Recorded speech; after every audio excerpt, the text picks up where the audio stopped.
No.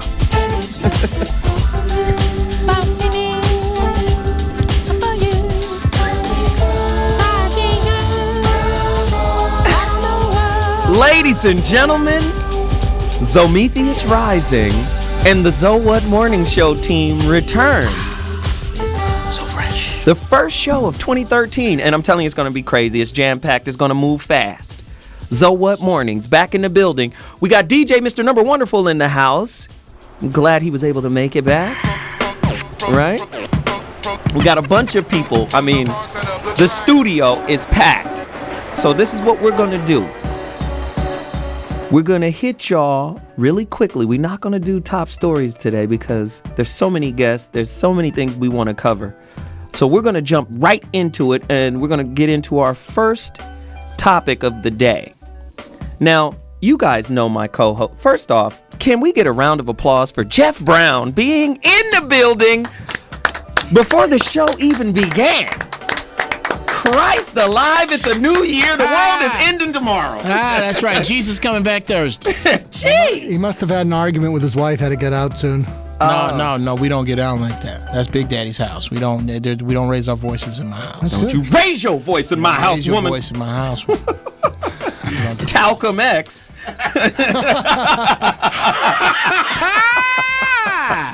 Oh my God, that is so funny. Talcum X. It's a new year. Come on. That's it. Only to be taken out by Procter & Gamble, Talcum X. The very people who put him on. Wow. So, ladies and gentlemen, welcome Jeff Brown in the building with us. What's going on? Right? And, of course, the incomparable, everybody's best friend, Dr. Mark Goulston, just back from Good Day L.A., right? I was there, but I didn't wear my down jacket. I don't know what there is about me. I have to wear a down jacket in this show. Well, that's how you're down. That's because I want to get down. That's how you want to get down? I don't know. Okay. Jesus. So let's do this really quickly. Anybody who's aware of Dr. Mark Goulston understands that he wrote an incredible book called Just Listen. We've been promoting the crap out of it, of course. And for good reason. And for good reason. It's a great book. Because none of us listen. Especially the doctor. It's amazing. No, but he has a new book, Real Influence. Persuade without pushing. Gain without giving in. Great book. I'm hearing that it's #1 in Madagascar. Even the lemurs are buying it. Everybody shut up now. They have Kimbers. They don't have Kindles.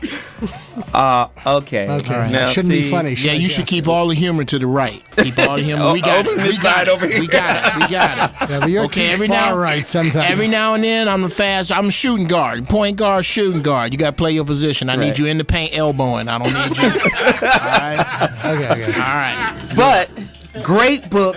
And the praise is crazy. Welcome to the show. Welcome back. 2013, Dr. Mark Goulston, ladies and gentlemen. Well, I'm glad to be here, and I hope I don't disappoint and come up with my ignorant white question of the day. Oh, Jesus. No, that makes us happy. It's that humor that you kicking us in the balls with right now. Damn.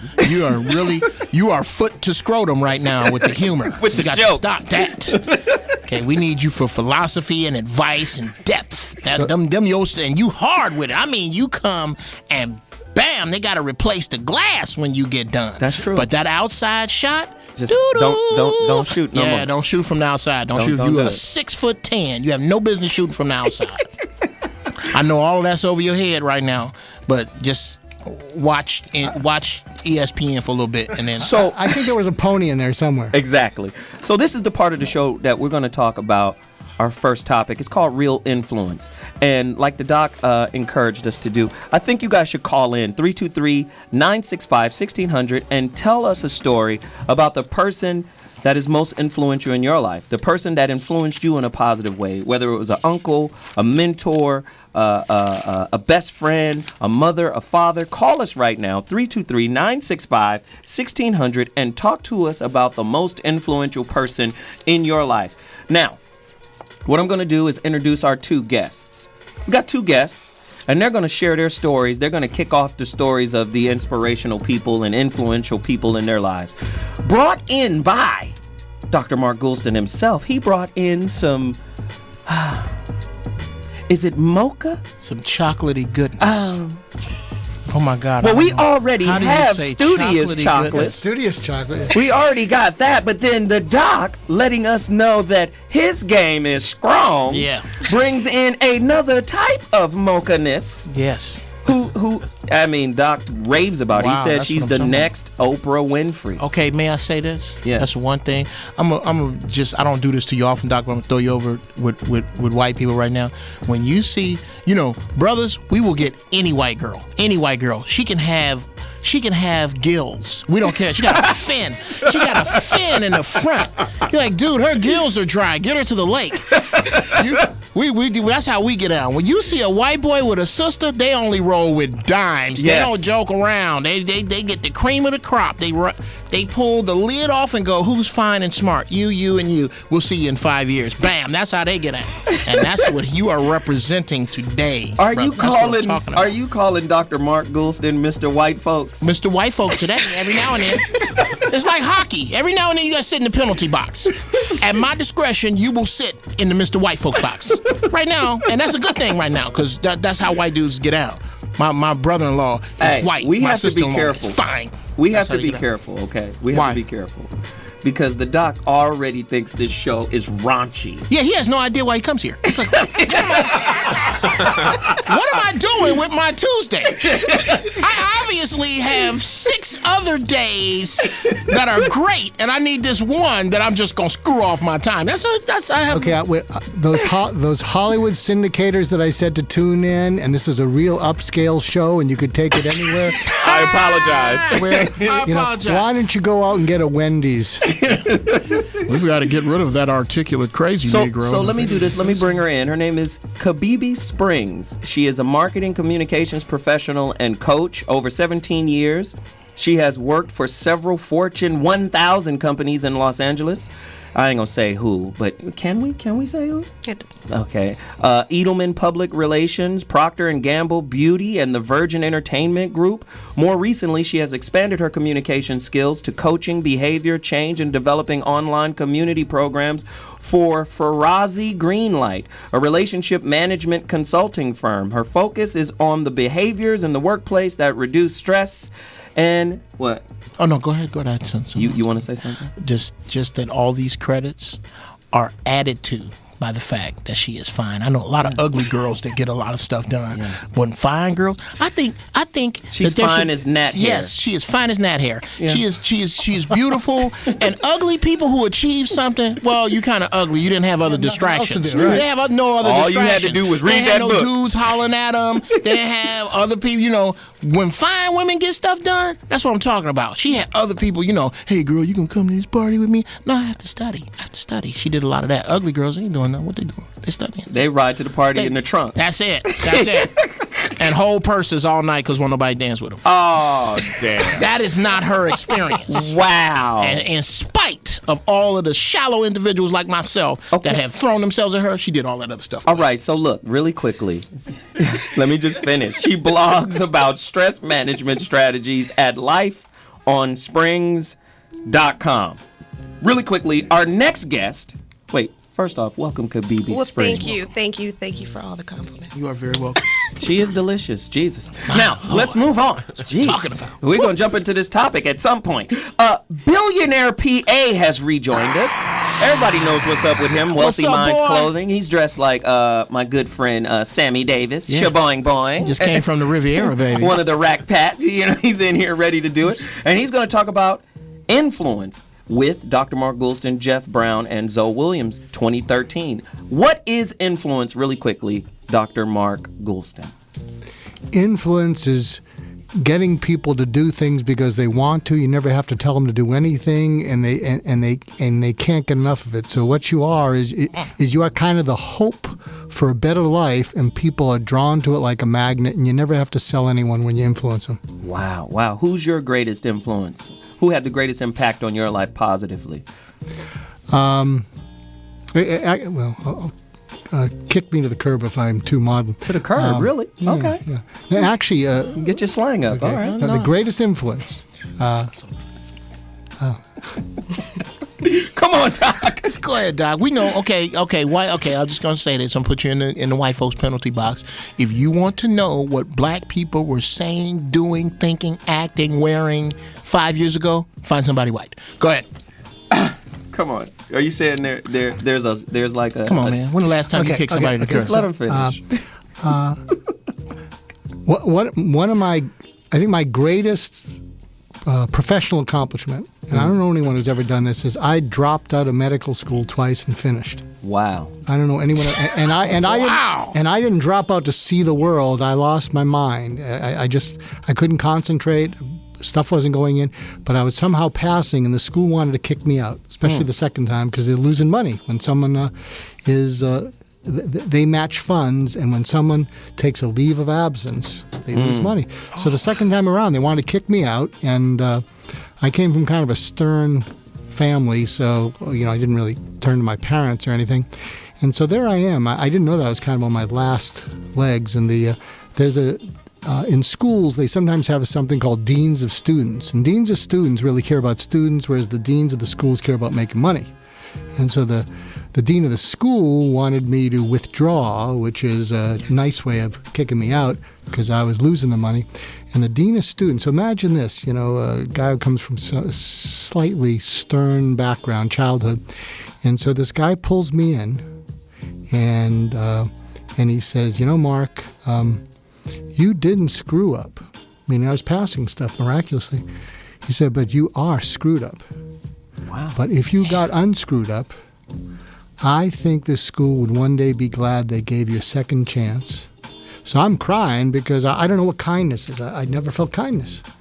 And then he says to me, even if you don't get unscrewed up and even if you don't become a doctor, I would be proud to know you because you have goodness and you have no idea how much the world needs that. And you won't know it till you're 35, but you got to make it to 35.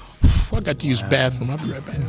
What? Are you about to cry? No, I got this allergy. Anyway, that's enough. I didn't want to belabor it. Wow. I knew I'd embarrass Jeff. So, but anyway, but then he said to me, and he knew I was kind of uncomfortable with all the kindness. I didn't know what to do. And he said, "Look at me." I looked at him, and he said, "You deserve to be on this planet. Do you understand me?" And I just kind of nodded. And then he had to arrange an appeal, and he was just a PhD. And he had arranged an appeal with all these big, fancy medical doctors, heads of hospitals, because he felt that I was worth saving. And then he died a few years later. And the sad thing is, I think he was right that the world needs goodness and some kindness. And I tried to make a living, sometimes working with people who weren't the goodest or the kindest. But recently, I said, I got to go back to that. So that's why I formed this global community, Heartfelt Leadership. If you go to Heartfelt Leadership, the mission is daring to care, and I'm just trying to pay back a little bit what that guy did to me. So it's Wow. that was a pretty big influence. Miss Springs, talk to me about the person who just changed it all just because they showed you care, love, and compassion, and they invested in you. I thought about this for a little while, and there are a lot of people I could have picked, but I'm going to give this one to my parents. Just because I feel I had a really role model type of parenting lifestyle, being brought up with rules and structure. See that? Things that you don't necessarily like as a child, but in looking back and looking at some of my peers who didn't have that type of influence around them on a daily basis, it definitely paid off. See. So the parents, they laid the groundwork. So for me. it's mom and dad. They're the biggest influences. They're the for biggest influence because they always led by example. So they weren't just telling me, you need to study, you need to read, anything you need to learn, you can find it in a book in the library, education or not. They were doing those things in front of me. They were making us do book reports during the summertime when we're supposed to take a break. Wow. Their hard work was just, the backbone of our family. Wow. So today when I feel like I want to sit around or I feel like, I've reached a dead end. It's in you. It's ingrained. It's definitely ingrained. It's a habit that's been created already. Billionaire PA. Zoe Williams. Who has inspired and motivated you and influenced you in a way that just changed your whole course, your whole get down? Man, as you know, man, I've had a lot of people that have tremendously inspired me, but people who influence me are people that basically genuinely help you with no expectations to gain. And I would have to honestly say one of my most recent inspirations would actually be Zoe Williams. What? Wow. Hey, what did I do? This is a brother that I met 3 months ago, and we've done more positive damage in 3 months than some people have done in 30 years worth living. Wow. Because of I've been able to meet Dr. Mark Goulston, and without Zoe Williams, that connection would have not been formulated. Because of Zoe Williams, Poetess was able to come by and put her dream on the wall, and so all that type of stuff is what inspires me to speak my dreams into existence. So if you take Zoe Williams out the picture, there is no relationship with Billionaire and Dr. Mark. There is no Poetess dream on the wall. There is no connection, with chocolate. Studious chocolate. Her name is Mercedes Bryant. Yeah. Let's just give her a real name. You can't start out with chocolate. That just, oh, Jesus. It went from inspirational to sensational. No, but serious, man. You was one of the people that, when I released Too Much Faith, you was one of those people that was willing to put it on the airways and let a lot of more people be inspired. And it's always been my mission just to continue to push a positive message. And to be honest, I have no voice if people don't, put it on TV, or if they don't put it on the radio. And what good is talent if nobody hears it? Wow. Because of you, a lot of people, I've been able to build relationships with Alabama Rob. The guy purchases clothing every week. Wow. All because of Zoe Williams. So I'm very appreciative, man. And, one of my biggest inspiration, I'll keep this one short, is, the man that changed it all in L.A. is Reginald Hudlin. Wow. Yeah. Wow. Now, this is amazing. I didn't know he was going to mention me. I thought you were going to try and get to make you cry. Nah, hey, listen. And I'm going to come to Jeff Brown before I do myself. But Jeff? Yes, sir. Who is that one? Okay. That one person that just flipped the whole script for you. Oh, wow. Okay. Can I cheat and say two? Because you did. You said parents. So I'm going to cheat. Yeah, she cheated. They're a unit. They're a unit. That's right. She you did see, cheat, though. Got the love unit of sister. is two people. Got the love of sister that know her daddy. Woo! Love that. That's strong. Okay, anyway. All right. My whole all right. That's the truth, though. That's true. Okay. Love a sister that know her daddy. Look here.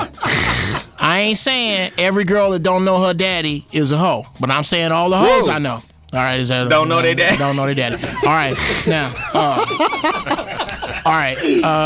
Wow. My whole family. Honest to God, my whole family is the Poetess color. They all light skinned. My whole family light skinned. Oh, you could be my cousin. Light skinned, 6'2", green eyes. Everybody. Blah blah blah blah blah blah blah. The dude, but except for my grandfather was dark. Who that's number one. My grandfather. That's the kind. Old school black brother. Cut his thumb off at work and put it in the lunchbox and keep working and get his wife sew it back on because he's gonna be here tomorrow. That dude. Okay, him and my Uncle Larry. My Uncle Larry, when I tell you, and he married my auntie, they still together. When I tell you this dude is dark, okay, everybody close your eyes. Everybody close your eyes. Everybody close your eyes. Close your eyes. Close your eyes. That dark. He is that dark. Dark. Okay? Close your eyes. He was the coolest, oh my God, Earth, Wind, and Fire 70s dude. He was super cool. Treated my auntie like a queen. He was the first. Him and my auntie got married. They were the first people I ever saw that got married, had their own kids, and lived in their house by themselves. Swear to God. And that was big to me when I grew up. I grew up in the extended family. When the feces hits the rotary oscillator, we gonna come back to grandmama's house. That's how I grew up. And this was the one dude that had his own stuff together. He had his own job. He was a dude. He was that dude for me, to look at him and see him. And, I was chocolate. Everybody else around me was light. So I didn't identify. I identified with him directly. And I know some people say I'm not that dark, but I identify with dark-skinned black people. And so, yeah, it was him. Okay, Jeff Brown. You asked me. You the one asked. I wasn't even gonna say nothing. I was gonna let it go on by. I think I'm going to cry after that because I followed 80% of it. That's more than my usual batting There average. you go, man. Listen, when we come back, I'm gonna tell you who my real influences are, and this is a great show. And man, stay tuned. The next segment of this show is gonna be straight crazy. But when we come back from break, we got to take a quick one. I'm gonna tell you who my influences are. Real Influence, So What Morning Show, back with the whole crew. I'll see you on 2.2 seconds. Kick this one here for me and my DJ, Mr. Number Wonderful, back in the building. Yeah. So What Morning Show. I got to ask Mr. Wonderful something. Mark. Yep. You're not listening very well. You got to let us set the show back up, Mark. Just regular radio. white Get folks- down. Now the music's See? gone. I Hold lost on, it. hold on. Let's just promote his book. Would you? Because white folks think they Dr. see Mark. it. They own every damn thing they see. That's Just why they walk in your house entitlement. and make a sandwich. Just entitlement. You know what, Mr. Wonderful? Walk right in your house, go in your refrigerator and make a sandwich. The doctor Tell want to your know kids to shut up. how you spin them little black pieces of plates over there. What you doing? Now I want to know, Mr. Wonderful, would you play music at bar mitzvahs if the white people promise not to dance? And another failed joke by a serious doctor. Wow. Yeah, good music. And this guy next to me is keeping a beat, and I'm you getting talking about sciatica. okay? You talking about throwing up bricks? This dude here came to the court with bricks. His with offense is worse than house bricks. Okay, he trying to dribble them. He passing them. These are bricks. This is not a ball. Don't say Spalding on it. You actually make houses with what he brought. What? That was a joke attempt. This is terrible. Let's just re-intro From the parking lot. Jesus. Ignorant white joke. Go on. All right. Before the break, we were talking about real influence. Who has influenced you? Who has motivated you to become your best self, your most positive self? What was your greatest influence? Was it a grandfather? Was it a grandmama? I mean, sometimes Big Mama. Big Mama be doing it. Big Mama come through with that jewel. She always got jewels, but Baby. like, A cow need his tail more than once the fan flies. That's a quote. Mildred Cottle, rest in peace, my grandmama. you see what I mean? That's Who right. is that influential person in your life? 323-965-1600 is the number to dial. Call us and let us know what you think. Hey, let me just give you mine. Go ahead, hit it. Hit us with it. I have several because throughout your life, it's like reading Milestones, a book baby. with 1,000 chapters in it. So Right. at any one of those chapters, somebody is that influential person in that pivotal moment, that can either make or break you. And my Big Mama had one of those moments. Mm-hmm. My Uncle Ben, I think you met Uncle Ben. I don't know. Yeah, I met Uncle My Ben. Uncle Ben, and listen, when we came from Chattanooga, when his sister got all of her kids and put us on a Trailways bus from Chattanooga. With hot pork chop sandwiches. You understand? It was a greasy bag of chicken and sandwiches. That's right. You know, in a suitcase. that Wasn't ran no out thermos. half the way on the trip. You ain't had no more food. When she got us all from Chattanooga to Altadena, the first person that I met was my Uncle Ben. And he was like, okay. You, green-eyed boy, come here. He's, what he said was, he was like, you got my mama's eyes. He said, nobody else in the family got those eyes but you. And he said, we gonna look out for you. And he looked out for everybody too. But the first thing he noticed, he took a notice. Like, he watched me. And he was like, oh, this kid can play. And he took me with his sons, and he bought all of us tennis shoes, basketball shoes. But the caveat was, you can't just wear these. These ain't for school. These are for basketball and basketball only. Wow. And you can only wear them in the gym. You made them magic. You understand? Them shoes had a meaning. Gave you priorities. And when I talk to him today, he'll say, I wish I could have did more. I wish I could have been there more. But he's like, dude, what I was able to do was give you a piece of myself and push you.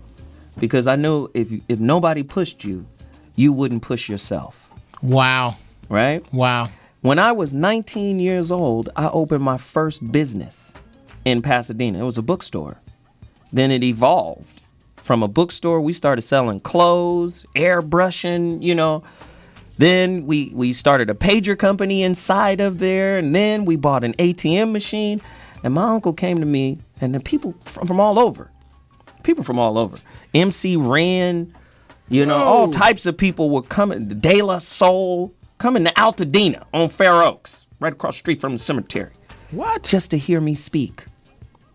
And my uncle came to me and said, "Hey, boy, hold on, pimp. Are you charging these people?"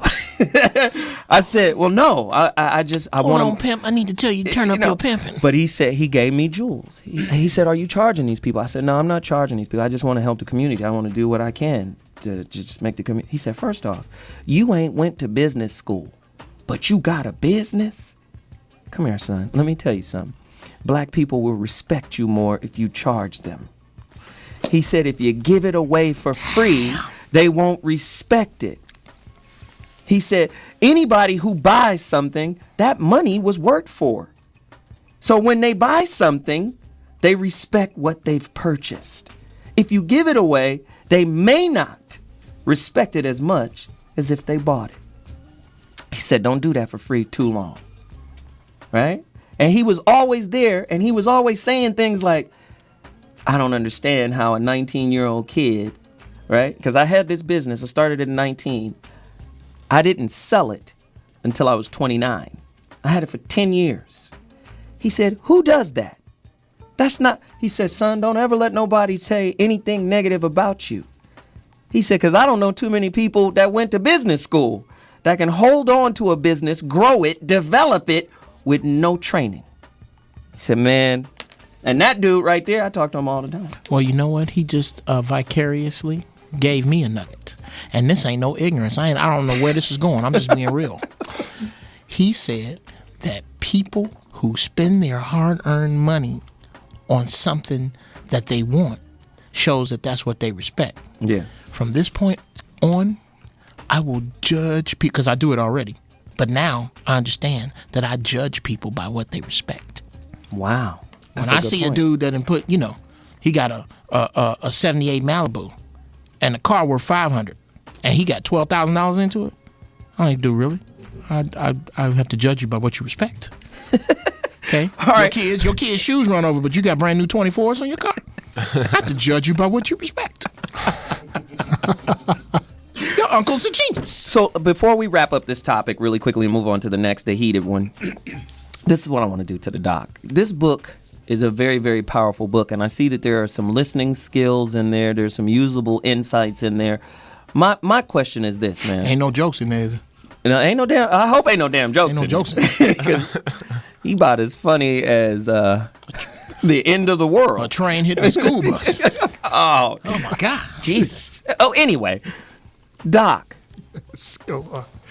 how can we become mentors, right, of the people around us? Because I believe that when positivity is engendered within a person, it becomes infectious and contagious, right? Like, for instance, when you say, "Zoe, man, I need to work with you. I need to help you." You've said this on many occasions. We've sat down and talked and shared, and that opens me up to say, you know what, that guy really cares. That motivates me to say, you know what, because he cares and I know somebody cares about me, I'm about to put the work in on me, right? And that's how you begin to climb up the ladders of life and become and live the type of life you want to live. Could you give our listeners some key points that are in this book that would make them go out and get it and motivate them to want to not only take the influence from other people, but also share it with people? What are some points? One of the top steps, the first step is called go for a great outcome. And what that means is when you're with someone and you're listening to them, really listen into them. And one of the ways to do that, there's actually a tactic in there. When you're with someone, look into their left eye. Hold on to their left eye because their left eye is connected to their right brain, and their right brain is their emotional brain. Mm-hmm. And your right eye is connected to your left brain. That's your logical one. That's why your right hand tries to control and your left hand's kind of floppy, but your left hand's much more honest. Your right hand is much more taking control. So look into someone's left eye. Hold on to it. Keep looking. Doesn't matter what their face says. And like Jeff's looking at me, I'd say, "Jeff, what would be an amazing thing to happen this year? And then you'd say something. I'd say, no, what would be really amazing? And you say that 3 times, and people will go 3 levels, and when they hit the thing that's real, they'll exhale, they'll go, let's make that one happen. Wow. This is the most remarkable pimp. Okay, we can't swear. Feces. First off, that I have ever heard. Look into the left eye. What? Dr. Mark, you have no. That's what it is. You have no idea that you pimping. You like the Hulk when he turned green. He don't have no idea that he yelling, tearing stuff and up, destruction that he is doing until he come back down and look around. Look into the. But so no, Williams. I am never losing an argument with a woman again. Just come on, look at POTUS. Look at me, girl. Look at me. Just so I can see your left eye. What you want to talk about? I don't care what you want to talk about. I don't know if it'll work. I need to be in This the is heat of the brilliant. storm. I need to see it. And I believe it. It makes sense. I'm not disagreeing. I mean, and not just because he's white, because sometimes black people believe the white man said it. the white man's ice is colder. It's the truth. Well, the white man's ice is colder because it gets there before it melts. Okay. Jesus will be back when the white man says so. This is really Brilliant. this is really important for women, because I coach women, and what happened? Here's the truth about women, and the men will agree with this. Women have amazing bullshit detectors. Yes. Most of men are 80% bullshit. And so I what don't know. happens? No, what happens is when a woman is like, when a woman is like, catch me, a woman, especially in organizations, corporate, where they're kind of like Bambi. I still think Bambi should have been a woman, but they're like kind of Bambi, and they're there and they're kind of wandering around, and then suddenly the men are saying, "Oh, she's going to be on to us. She's going to know we're all full of it." And so what happens is men act in these atrocious ways. And so instead of the woman being able to look into the man's left eye and see all that bullshit, she's like this. Ah! And so what happens is the men say, "Oh, good, we have her off balance. She's not going to smell the rat inside all of us." So when I'm coaching women, I tell them, stay focused. Realize that all men, they're not bad, they're just fear-driven. They think way down deep there's not an ounce of competence inside them, and they all know that no one's going to blow the whistle on each other. And so, but just focus. Don't be there to blow the whistle on them. And then when they're doing their nasty thing, just keep focusing on their left eye. Let it go over your shoulders. Never let it hit you between the eyes. And then pause and smile in a loving way and say, "What was that about?" And what'll happen is you will stay centered, and you will never get taken advantage again in the world by men. And Kibibi, do you teach these practices as well? I've actually used that one. Really, the left eye stare tactic. Yes. The left eye stare down. Okay, go deeper. How is it that you can use your skill set to help people reach that next level? And I'm sure they see you as an influence in their life if you can actually produce positive results. So what are some of the steps that you take people through in order to reach that level? Well, I typically deal with a lot of students who are transitioning into their career work life. So I view my position as more of a trying to get to you before you get soured on what the working world is like. And I meet a lot of students who are like, I never thought that this is what work was going to be like, or it's none of the things that I'm used to being excited about.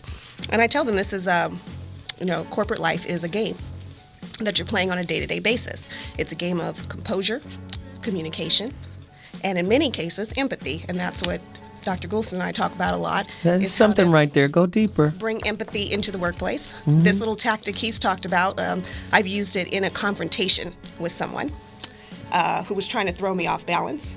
And it really does work. The calmer you can stand and the more you can intently look into their eye, I actually hit a point where this person was feeling vulnerable. That's why they were lashing out at me. It had nothing really to do with me. Go deeper into the corporate game. And and the composure get down.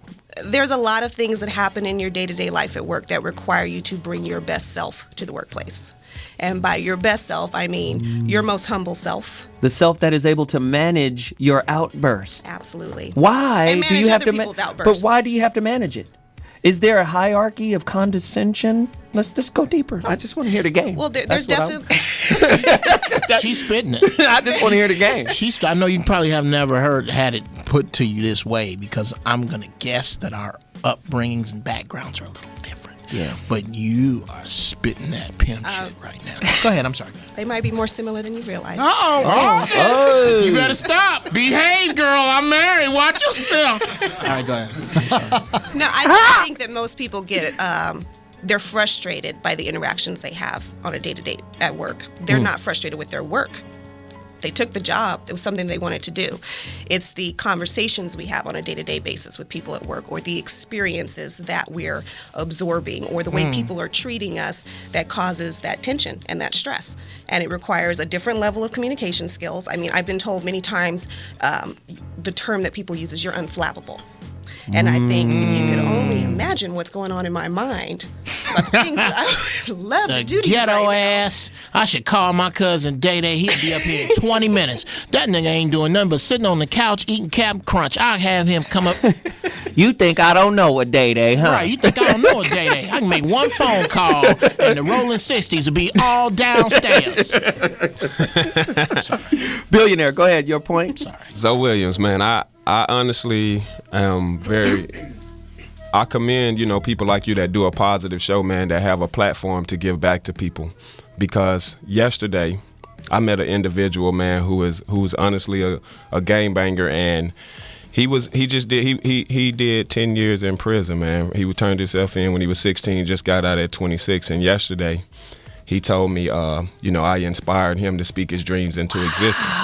Wow. And that brother is listening right now, man, and he's very inspired, and one of the things I want you to know, man, is to keep doing what you're doing, because it's actually, helping a lot of people. And this brother looked at me and he told me if it was just other brothers, out there doing positive things that he could look up to, that would have been 10 years that he could have kept in his life, because he was only doing what was in his environment.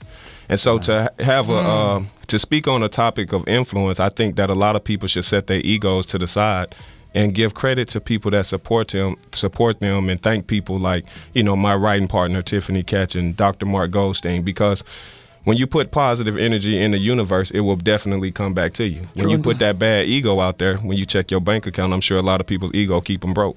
Damn. Damn. Now, let me just say this, though. And Mark will tell you, the person that inspires me the most, I met her 6 months ago. Now, on Christmas Eve, right? I've been kind of mentoring and coaching this girl for 6 months. She reached out on Facebook and was like, yo, man, I saw you on Black Men Revealed TV show. And I just said, forget it. I'm going to reach out to you because I need to talk to somebody. Wow. I said, okay, you can talk to me. Here's my number. Call me, And I don't normally do that. I just thought it was, it seems like it's a serious situation. She reached out. She tells me that she was beaten by her boyfriend June 8th. That's when she reached out, June 8th. And she was beaten in public at a Detroit Tigers opening game in Detroit. And the dude, punched her in the mouth and threw her all up against the gate and slammed her head into the car dashboard. I mean, he did some damage. And she was like, I need to still have faith in men. And I saw you on TV and I felt like I could connect. So I've been mentoring her. On December 24th, Christmas Eve, I get a tweet from her sister. I don't even know her sister. I didn't even know her sister was following me. I didn't know. Her sister says to me, you need to call my sister. She's in the hospital. So I call her. And she got my message and used her mother's phone to call me back. The girl was beaten for a few hours by a family friend. He tried to rape her. He robbed her, destroyed her phone. She was on her period. She fought him off. He didn't get it. She fought him off. And then she sent me a picture. Her mother sent me a picture of her in the hospital. Just, you can imagine what she looked like. I can't even, she was toe up. I mean, she was destroyed. And she said, the only person I can talk to is Zoe Williams. I called Mark Goulston. Hey, this is above my pay grade. Yeah. I need Mark Goulston. So And Mark gave me insight in that moment. Mark was like, hold on. Hey, wait a minute. He said, Zoe, the sad thing is, a traumatized person, this was a jewel. He said a traumatized person usually can't receive instruction or hear from another person who has not been traumatized. He said, dude, we can't do anything but really just support her, say positive things. But he said, we need to recommend that she calls somebody, some type of support group with other people that have gone through what she went through. Well, what I did was I said, I got to do something. I got her picture that her mother texted me, and I text 400-500 people. I got that. You got that text, right? Yeah. I said, I don't give a damn what you say to her, but say something positive. You know, say something that will influence and inspire this girl to continue to want to live and fight. I think I may have inspired her the wrong way. What'd you say? I gave her the number to a couple of pipe-hitting niggas in Detroit that handle just this type of shit. But what was okay? No. But what was amazing about it was, and I know it's going to take a while for her to bounce back, but she bounced back with, Zoe, the fact that all these people are calling me. The person who took my pictures, the photographer who took my pictures called her and said, I'm going to give you a makeover when you heal. And I'm going to do a photo shoot for you. I think somebody sending her money. Somebody giving her stuff. People were praying. People got on the phone and said, Zoe told me to call and pray. A sea of positive energy. A sea of positive energy came and just engulfed that woman. And I think that's my purpose in life. And that's what I'm trying to do. And that's why I use this platform to do what we need to do. But what I'm going to do now, I'm going to take a break. And when we come back, we're going to cover the Django Unchained movie. We're going to do a movie review, and we got people in the building who will speak on it. Yeah. Django Unchained. Let me just say, before I go to break. Could you? Because I got someone that's very important. Are white people using creative license under the guise of art to say what they really want to say? Right? Say how they really feel. Gratuitous use of the word nigga. You know you can't say it in any other context other than creative. This is art, nigger. I'm just saying. Somebody call us 323-965-1600. We'll be back at 2.2. Django! Music, like other art forms. Yo, that track is bananas. Who is that DJ, Mr. Number Wonderful? Let's see here. It's Bob. Right. He just, Right. DJ Proper and the Grand Lord Master. wow. It's fly business. I am the Grand Lord Master. Yeah. You will worship me. Bring me 3 bowls of rice and your oldest sister. Lord Suffix. Bring her to me now. Have her washed and sent to my tent. Water for the horses and ale for the men. Where is that poetess? Yes. You know, the high yellow one. With the fantastic sweater meat. Have her bring to me Sweater at meat. once. I'm sorry. Sweater. I'm sorry. I don't know where that came from, and I apologize for that energy. Talking about a genius, man. Sweater meat. Comic genius. How is Oh, that? thank you, brother. Ladies and gentlemen, welcome back to the Zoe What Morning Show. We're having a great time.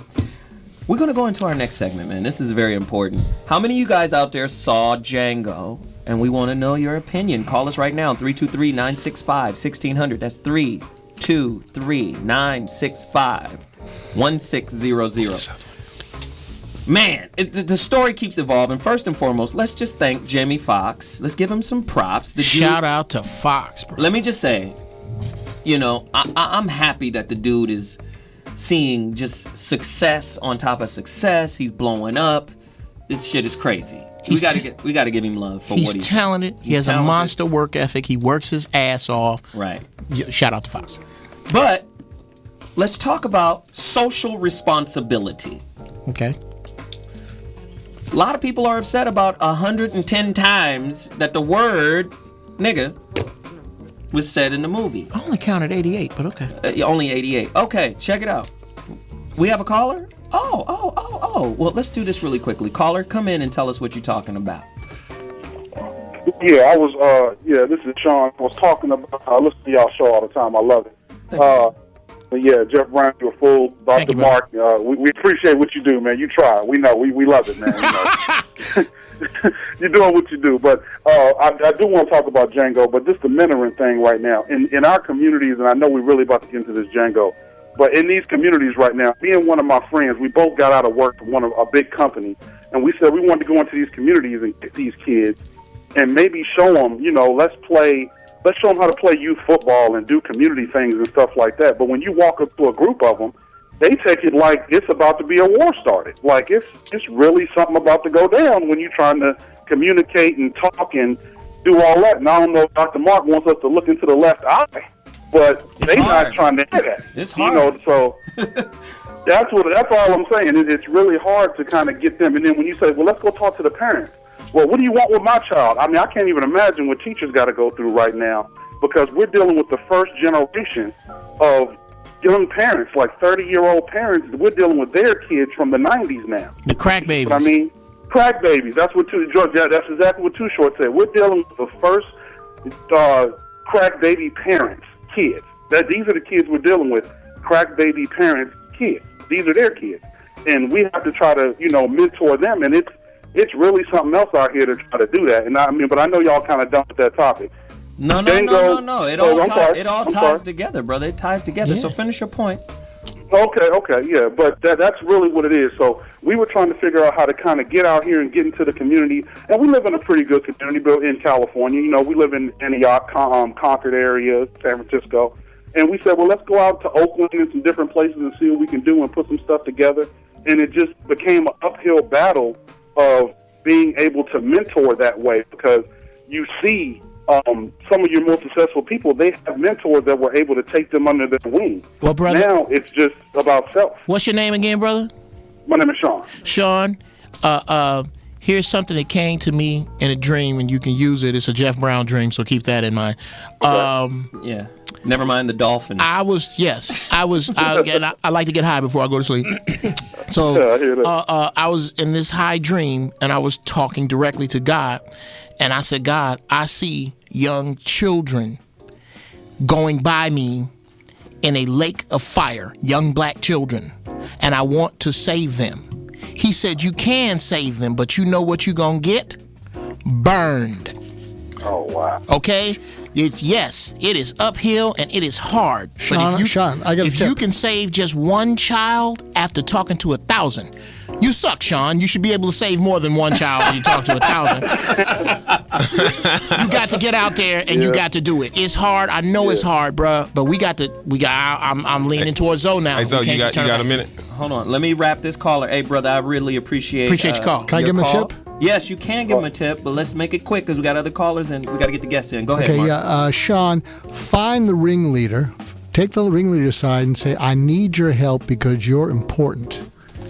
And a lot of times ringleaders are ringleaders because they want to feel important. But if you are sincere, and it's true, you need his help. I need your help because you're important. People listen to you. And they won't listen to me, but they'll listen to you. And I think because you're important, you have a chance. Wow.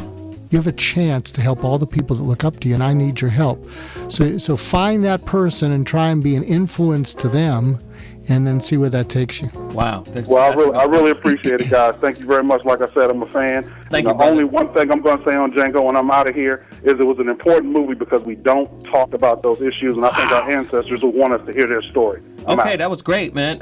Really appreciate the call. 323-965-1600. Call us. Let us know what you think.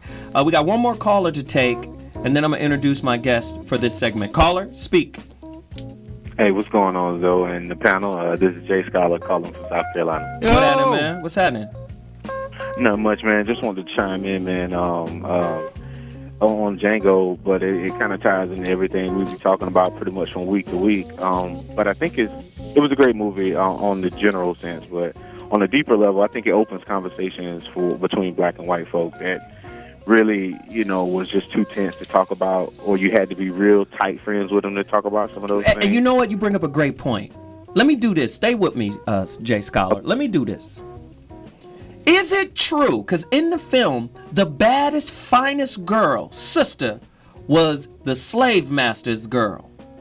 to get it down. What is the innuendo there? Is that saying our baddest, best, most beautiful girls are for sale to the white man, the one who can provide for her?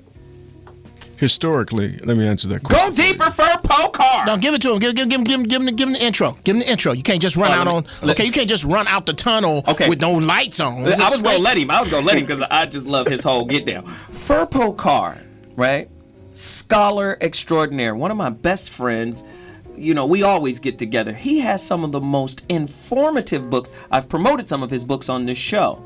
The book about the South African Holocaust that precluded, that was before the German Holocaust. It's almost like Germany went down to Africa to practice the Holocaust. That's exactly what on happened. Africans. That's from what 1890 to what? 1940? 1904. 1904? That was the first Holocaust, and then of course the second Holocaust happened in Germany. Wow. Where black people were in concentration camps that you never hear about. And this is the brother who wrote that book. And I tell you, go get the people always ask me, what books are you reading? I'm reading a lot of Firpo stuff.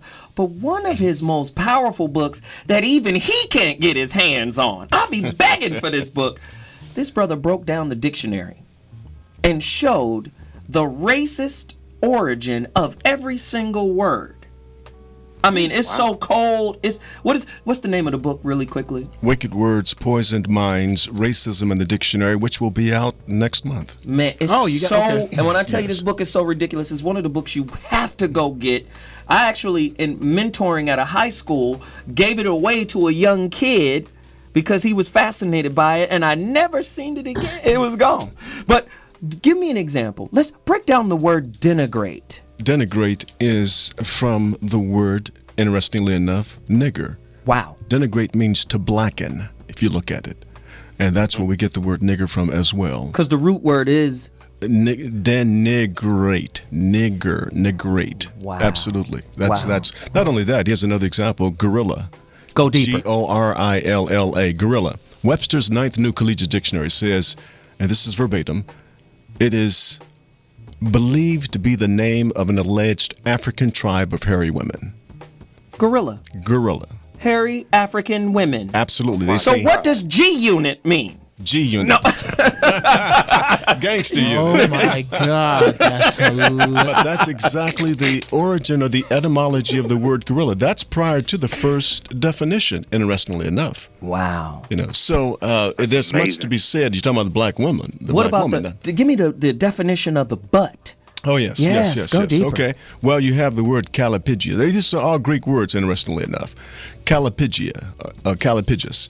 Now, cali means good or beautiful in Greek, and pigia means rump or buttocks. So, calipigia means having shapely buttocks. Jeff, there's your cue. Go ahead. Calipicious heifer. Oh my Lord! Studious chocolate is just so calipicious. Right. Calipicious. But you know what? According to the dictionary, she can't be. Because that's only for white women. You see, they have another word for black women, and that's steatopigia. Same word, P-Y-G-I-A, pygia.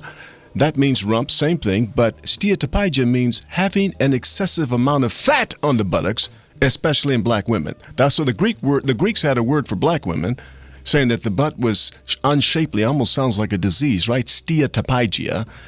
But for the white woman, it's calipigia. And steatopigia would translate into Buffy the Body today, right? I done seen some steatopigias catching the bus with 3 kids, and her ass looked like 2 kids under a blanket wrestling when she walked, like it's chewing gum or something. And that is not what I'm talking about. I'm talking about the asses that look like 2 wet bowling balls. What do you call that? 'Cause that's what I like. Yes, Jay. Greeks, wait, hold on. Jay's on the line with us really quickly. Jay? Yeah, let me close out so I can get back to work and continue to hear this. Y'all off the chain, but Django was good, man. On the literal sense, for what it was, on the deep historical end, I think it's important that this crack baby generation, the babies of the crack babies, actually get to see this, even though they're not going to pay it attention because the whole society they crack baby babies paying attention. But each generation, my mom's generation, they had a struggle. My mom remember when segregation happened, you know what I'm saying? And we caught the end of that in my generation. I'm 28. But I think my sister's generation on back, the Chief Keefs and all of them, they have no identification of struggle within a race. Right. So maybe if they watch Django, they'll see the struggle. They'll be like, and maybe it'll spark some of the thinkers to go back and watch Roots, because you remember the whole week before Django came out, during they were playing Roots. Roots was on every day. I didn't understand that, but it makes sense. But so this is the thing, man. And thank dope, you for the call, man. I appreciate it, man. Thanks, Jay Scholar. Let me just say, 323-965-1600. Call us and let us know what you think of the Django film. Do you think it was responsible? Do you think it was irresponsible? Do you think the use of nigger was gratuitous and over the top? Do you think they used creative license just to... This is the thing that bothers me. Slavery is such a small part of African history, right? In America, that's all they really refer to. Slavery, Martin Luther King. You ain't gonna get no Malcolm X in the textbook. You might get a snippet that he got killed for outing somebody in the nation. You might get a piece of that. Yeah. But for the most part, slavery is the bulk of our history. And I think the media has a responsibility to portray, and my question is, why are they afraid to portray us pre-slavery? This is where we in terms of the image. This is where we disagree. Go, I think the media has absolutely no responsibility to portray us any way than they do. We have a responsibility to view who the media is and look around them, because your enemy has no... When you play football against another team, that's like saying you have the responsibility to show us your playbook. No, we don't. No, we don't. You got to beat us. That's your responsibility. You know what plays we running. Thank you. You know what plays Fox News is running. Okay? That's a good point. I have no... The media owes me nothing. Was Spike Lee right? Nothing. No, well, here's my problem with Spike Lee. Name 3 movies that Spike Lee came out and said they were great that he didn't do. I'll wait. Exactly. Right. So that nullifies his point right there. Dude, you don't... That's like my ex-wife telling me her sister-in-law don't like me. Firpo She don't Carr? like nobody. Firpo? I have something to say here about that, okay? Go deeper, First Firpo. of all, here it is. This is about Django now. I've talked about the dictionary. Mm-hmm. I think Quentin Tarantino is very unfair. I won't call him a no-good scallywag racist, Wow. which he may well be. Don't do that. But here's what I will say. This is all I have to say. Why did you use nigger all those times in this revenge flick, but you didn't use, kike in Inglourious Bastards? That's not all. The Jewish, So wait a minute, he did Inglourious Bastards? He did Inglourious Bastards. And it's a revenge flick as well. And it ain't a bunch of kike in there. Not once. That's one. Not one. I'm not saying it should be. I'm You glad just it's saying not. you just said I'm wasn't no just gratuitous saying- use of it. Do you understand what I'm saying, Mark? Exactly. Yes, and this is like, whoa, wait a minute now. It doesn't stop there. It doesn't stop there. Okay. He is mentored by Steven Spielberg. He calls him up all the time, gets direction. So I have a question for Spielberg. Why is it that when you did The Color Purple, you allowed nigger in there, but when you did Schindler's List, you didn't allow kike? I'm not saying you should, once again. We telling our own story. We're going to tell it right. I'm just asking the question. I'm just asking the question. Tarantino wrote and acted for his good friend Robert Rodriguez in From Dusk Till Dawn. All right? But does he use the Mexican slurs beaner and wetback throughout the movie? Incidentally, guess what? Django sounds like chango, which is Mexican Spanish for monkey. Something we probably didn't know. Or it could be his interpretation of Shango, the African god of the Yoruba. Yes. I doubt it's that because, how many people know that? When I was in Cuba, that's what I heard too. And in fact, that's a long story about why they call me Shango, but it wasn't, applicable. Okay. But here's the thing. Tarantino lent his name to... Come on, Jeff. Jeff's making me laugh. I'm sorry. Here we go. Tarantino lent his name to the Chinese movies like Hero, right? But somehow managed to do so without ever using the Chinese racial slur chink. Did he use the Italian slurs wop or dago throughout his film Reservoir Dogs? These are some profound questions. Right. I'm just asking the question. Why in the world would you use nigger all those times, but when you did other movies, dealing with other ethnic groups, you didn't use any of these. I think that's the question. I think it was awful and what he's done, actually. And, in fact, get this. Let me explain to you real quick the definition of nigger according to Webster's dictionary. Let's go deeper. It says it now ranks as perhaps, this is a direct quote, as perhaps the most offensive and inflammatory racial slur in English. This is what Webster's dictionary says, 10th edition. Even courts recognize, this is the law now, that it qualifies as a fighting word because there's a fighting words doctrine. Mm-hmm. In other words, if a white person calls you a nigger, you can trust that, you can think to yourself, he's going to do me harm, and you can fight. If Dr. Goulston called you a nigger now, the courts recognize my right to defend myself. Temporary insanity. Without him throwing a blow.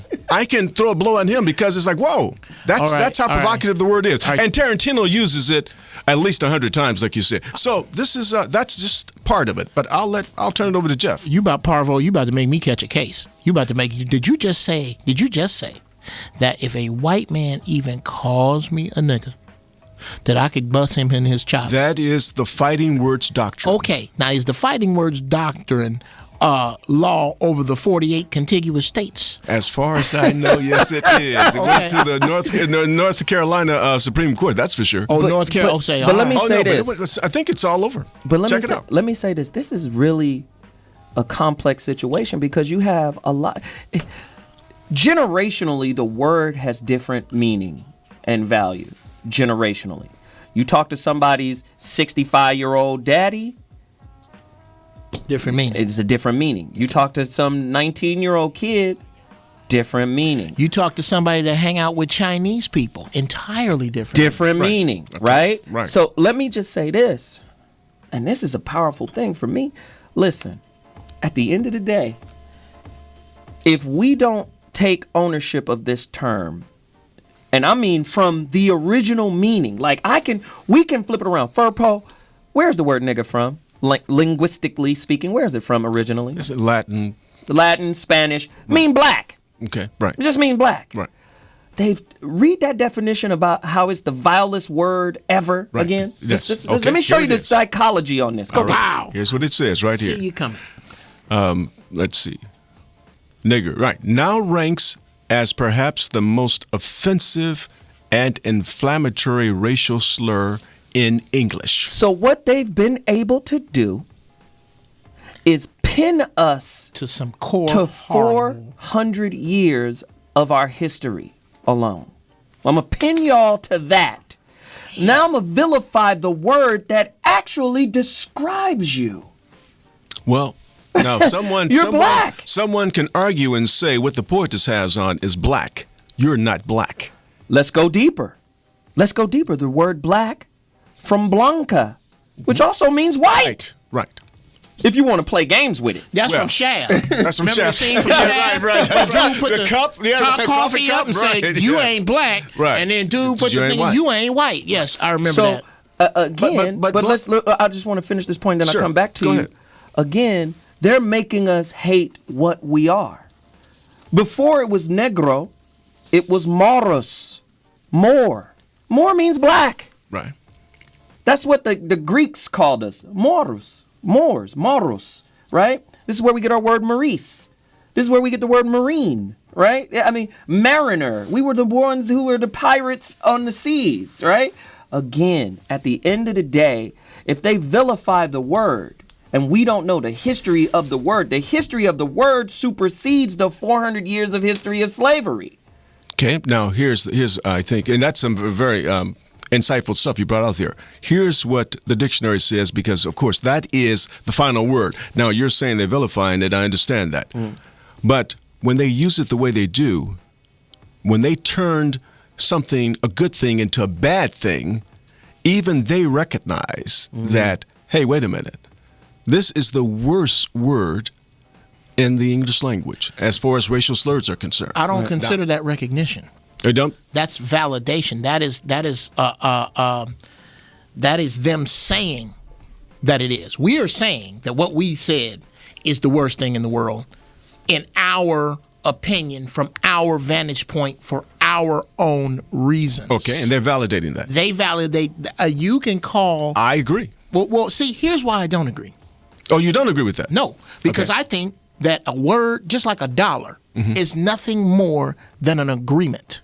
We agree that a $20 bill is too much to pay for a now and later, but not enough to pay for a car, depending on whose car.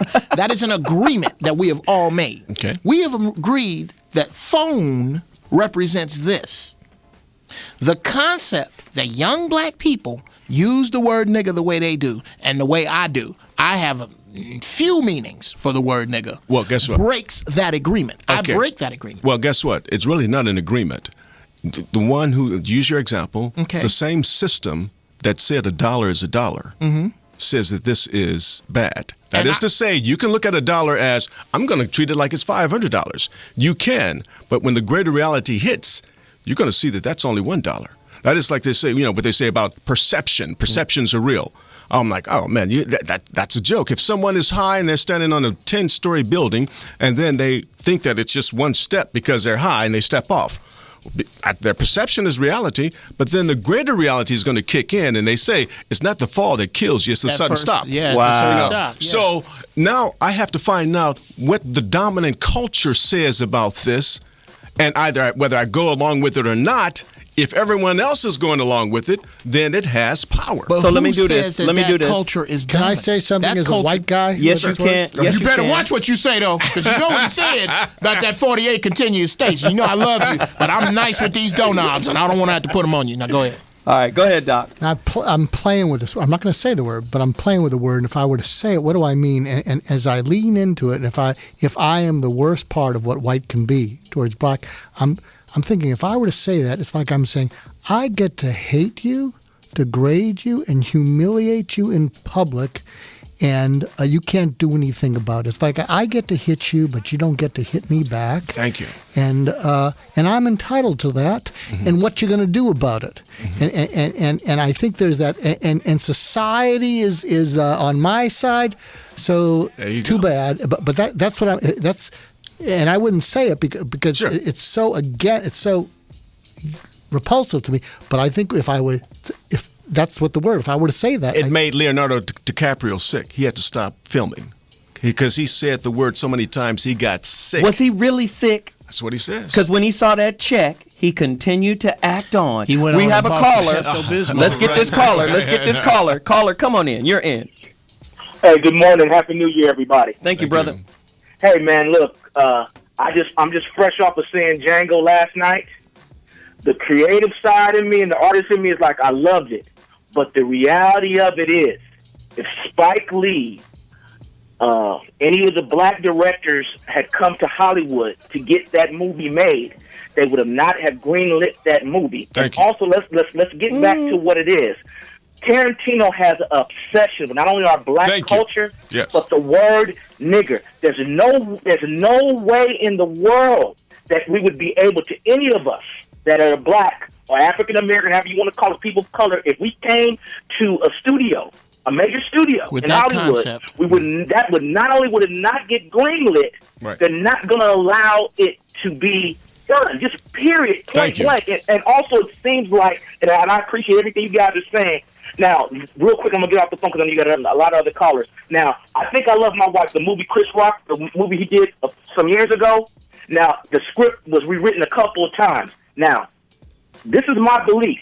If we're just talking about what we're talking about today on this show, the minute that they implemented the joke that Chris Rock said about Michael Jackson, and they said that Jews have been persecuted just as much, or not more, than black people, that's when they greenlit it. Because before then, they wouldn't have greenlit that film. Because as long as we continue to allow the system to degrade us, no matter how much they say it's art, now from an artistic standpoint, well written as all Quentin Tarantino's movies are, but that obsessive word nigger is a problem. Even though it's been, over the years, generation has taken some stink off of it, but still in all, man, he shouldn't have done that. He's being, I guess he's trying to be culturally or historically correct with the use of it, but not that many times. I understand they called us niggas and niggas, they probably did. but on screen, that's going to be projected all across the world. Now, let me do this, brother, because I do have to cut you off here, but I appreciate what you're saying, and I'm going to pick up right where you left off. And I agree with you, too. We all agree. He just said something. No, wait a minute. He just said something that's powerful, man. We live on a planet that the people on this planet, we interfaced ideologically. Okay. We interface through social stereotypes. Okay. And if the predominant social stereotype that is proliferated around the world about black people in America is that we were only slaves, okay, what does that tell the rest of the world? Okay, here's what I got to tell you. Bad news. Number one, Thanks, caller. The overuse, the misuse, the arrogance, the hatred about the word nigga was there long before the movie Django and was perpetuated absolutely. long before the movie Django. I think I got another little bit of bad news. As African Americans in this country, sadly, 95 to 98% of our history, sadly, is slavery. As African Americans in this country. Oh, as African Americans. Yes. And what you said was, as blacks in this country, sadly, the only thing you're going to know about us is slavery. Well, what else do you want to know? Okay? There's a bunch of shit that I don't necessarily even want to know that to me is worse than what is said about us as slavery. Why? Because of slavery, we are so angry and so disconnected and so disjointed that this other shit that we do, like putting all of our shortcomings to dance music, having no secrets. Mussolini said that a nation is only as strong as its secrets, and black people have none. There's a bunch of stuff about being a Jew that I know nothing about. Because that only they know. That's not my business. Mexican, Puerto Rican, Asian, there is shit I don't know nothing about. Name something about being black that everybody don't know. That's a mistake. Wow, and it's that's bigger. A great point. It's bigger than slavery. It's bigger than nigga 110 times in Django. And I'm sorry, I dig you, dude, but with this whole uproar about what Tarantino did, I dug the movie. They wasn't calling niggas rutabagas. Let me ask you all this. Okay, I want to respond when you finish. Absolutely. Okay. Was the film accurate in its depiction not only of slavery, but of us today?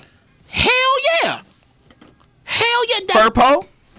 I just have one question to ask, and then I want to elaborate. Yes. Why is it that we are the only ethnic group that embraces this word? Our younger people, nigga this, nigga that. Why is it that the Mexicans don't embrace beaner or wetback? Why is it that the Chinese don't embrace chink? Why is it that the there are Italians some don't black embrace people that don't embrace it? No, I got a great answer for that. As a whole, they do not. I got a great answer for that. Maybe they ain't strong as us. Go ahead. I got a great answer. Go ahead, please. Because for one, so you're going to answer? Why are we the only ones absolutely. that will embrace this? Okay, absolutely. All right. Because all of those races and creeds that you just mentioned are still directly connected to their history and their land. Wow. And you're saying then that That's a great they answer. don't embrace it because they're still connected to their history. Because they are still connected. Really? Okay. Because let me put it to you this way. What do you mean by that? How would you define that? I'll define very simply. Okay. Okay. All right. If I'm Mexican, Okay. Right. and I shoot you point blank range on TV in the head, if I can get in a van and make it to Tijuana, I'm good. I'm safe. So that's I'm defining. What does that here- have to do with them embracing? He's saying they got a home to go to. I'm saying. You know, wait. I'm saying. There's a psychological term called reaction formation, and that means when you twist something inside out when you're helpless. So if you use the N-word and you're young and you can use it so it sounds cool, then you can take the cruel out of it. Cool takes the cruel. Takes the cruel out. Got Cool it. takes the cruel out. Got it. For young blacks, you know, individual- I'm cool. This doesn't get to me. I'm cool. I can say these things. And that's a reaction formation. It's a psychological defense. Yes, a psychological. So that's what I'm saying. I'm suggesting that it's psychologically damaging. You have to react to it psychologically. Absolutely. And you do. And no one. We're the only ones reacting that way. That's a good point. And let me do this. We got to take a quick break, but this is getting heated. And I love the heat in the room. We'll be back, So What Morning Show, to continue the Django movie review. Call us, 323-965-1600. Man, Jeff Brown, Dr. Mark Goulston, Firpo Carr. We'll be back at 2.2. Visions of a shaman when I'm rhyming in the session. Ladies and gentlemen, So What Morning Show back in the building. We're doing a Django Unchained movie review, and this is a cold situation, man. Call us, 323-965-1600 is the number to dial. Call us right now and share your opinion about the movie if you saw it. I have several questions. Now, they say, okay, Quentin Tarantino makes action figures for every film he's done. He's made action figures for Reservoir Dogs. He's made action figures for Inglourious Basterds. Is there some moral responsibility for making action figures, a slave action figure? Listen, I'm just saying, man, like, hold on, you. All right, because I got a question. I mean, I was talking to this Jewish guy on the basketball court Saturday, and he came to me and was like, yo, man, what do you guys think of Django? And what do you think of Spike Lee's comments about Django? And what we were saying going into break is true. I said, this is where the similarities between the Holocaust that the Jews went through and the Holocaust that the black, African Americans and slaves went through, this is where we differ. The Holocaust for the Jews brought them closer together. It strengthened their resolve and their identity. It made them hold on to their sacred beliefs and social game rules even tighter. The Holocaust that happened to black people stripped us of our social game rules. Well put. For one chief reason. Let me finish. We don't speak our language. We don't know our God. We lost all of our religion, our culture, and anything that had any meaning to us. Right? So, when you look at black people today, you see the remnants of an empty soul. Trying to interface and make their relationships good. We're running to each other to save each other from, these haunted ghosts that we've never resolved. I mean, it's a powerful thing to live devoid of oneself. So the reason why I say there should be some accountability, because I don't like platitudes and, everything will be all right. See, that's the American culture. Oh, that was 150 years ago. We didn't. We didn't. Let me tell you something. This Jewish guy on the basketball court told me, we were sharing stories, and he said something that was very poignant about Michael Jackson. Michael Jackson did Remember the Time, the video. Remember? Mm-hmm. Eddie Murphy is Pharaoh Ramses, and Iman is, Nefertiti. It's the coldest thing ever. Magic Johnson's in there. Right. Michael Jackson found out who his true Jewish friends were when he went to them. He went to Steven Spielberg. He went to George Lucas. He said, yo, I want to do this movie video about remember the time when we were kings. Mm-hmm. His homies was like, you better get the feces up out of here. That's right. And he had to settle on his third choice, which was Singleton. Mm-hmm. Right? Right. And John Singleton stepped up and said, I got it. Right? My point is, at some point, let's just be honest. The Jews run the media. Yeah. Mm-hmm. The world interfaces through media. Okay. Mm-hmm.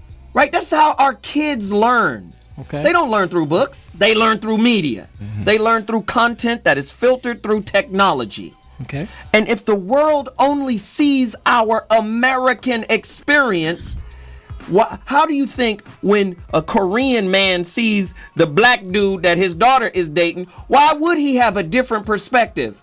When Cops is on in Korea. Unimportant. When Django is on in Korea. At some point, we've got to hold them responsible for the images or not. Listen, I vehemently disagree. Here's my final question. Would black people in the entertainment industry rather receive a check and continue to portray a negative image of themselves and be rich and famous, or forego that in order to rebuild their culture? Well, you know what what's her name said?